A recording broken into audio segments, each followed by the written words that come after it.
Welcome to Proclaim, a presentation of the Catholic Diocese of Alexandria. Join us as we journey together through the Scriptures revealed to us by God. Good morning and welcome to Proclaim. As Jesus continues, he now makes another of those solemn proclamations that we've seen on a number of occasions throughout the Gospel. Amen, I say to you, this generation will not pass away until all these things have taken place. That's been the source of discussion and controversy and debate throughout the centuries. What is Jesus actually referring to?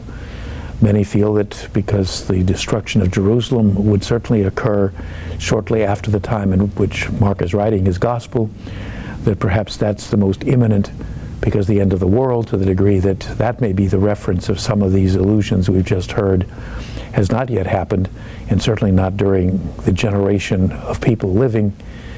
But it's also possible that, referring to the generation, it's the time between the death and resurrection of Jesus and his return. And so many times we tend to use words in a variety of ways. Perhaps Jesus does much the same thing.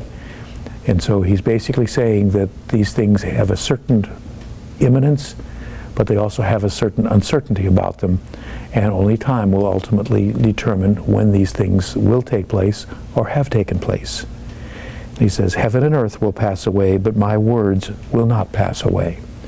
And we know that certainly to be true because his words are still with us. We still continue to probe their meaning.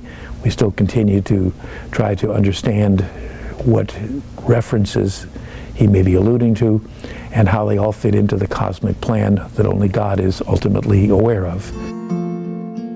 This program was brought to you by Christus Cabrini Hospital.